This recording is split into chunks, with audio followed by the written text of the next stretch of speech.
Well, hello again, everyone. This is Miles here, and welcome back. And today, what I want to be talking about is an additional new marker for assessing your cardiometabolic risk. And this is a very much important marker, which is very, very rarely assessed in conventional medical circles, but has lots of clinical studies backing it.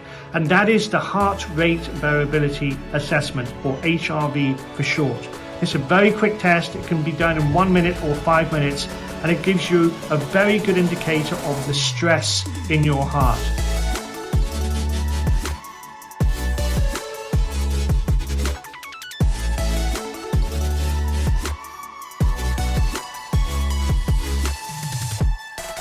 So what is HRV?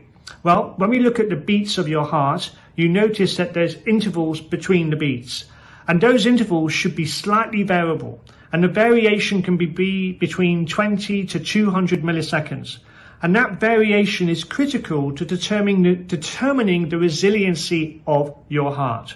So this is controlled by your autonomic nervous system, which is actually centered around the base of your cerebellum, which has two vagus nerve branches coming out, and those branches are innervating in your chest cavity with your heart tissue and also your digestive organs. So when we have good HRV, that is just good variation between your heartbeats, you're in a parasympathetic state. So that's when you're relaxed, you're resting, digesting, you're happy, you're content, you're mellow. This is a good state of mind to be in.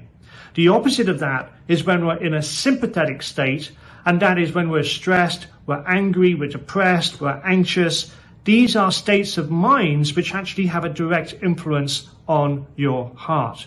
So what we need to be really looking at is the balances between the two and what we can do to improve it.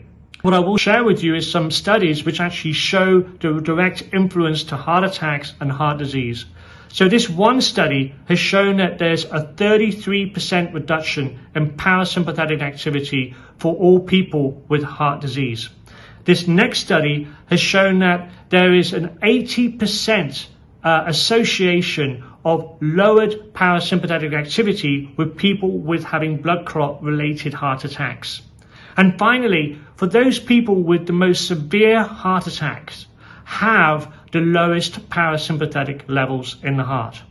So what I want to really demonstrate this is also something related to what Dr. Thomas Cowan said in his book, Human Heart, Cosmic Heart. And what he says is that preceding a heart attack event, there's a buildup of this sympathetic activity. And what that does, it actually builds up the buildup of glucose being made through the glycolysis pathway, which then makes lactic acid. And that lactic acid builds up in the heart tissue. It builds up this blocking of calcium to get into the heart tissue to allow it to contract. And so we get local acidosis, we get localized edema, and then we get localized necrosis, which is death of these heart cells. And that precedes nearly every single heart attack event. So we can see there's a really strong correlation here. And beyond that, I would like to add that the emotional states of being angry increases the risk of a heart attack 8 times. And the other states of mind, like being anxious or being depressed, also has a much stronger correlation to heart attacks and heart disease.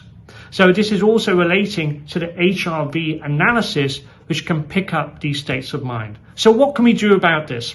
Well, first of all, we need to be doing activities which boost your parasympathetic state.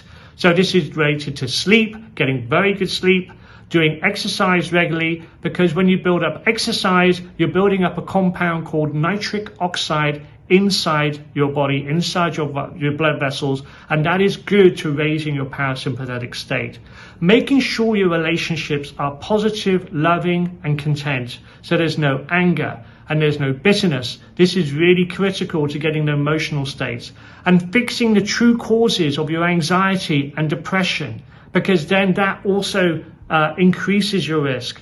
So really look at your emotional state of mind, guys, because this really has a positive effect on your heart disease risk.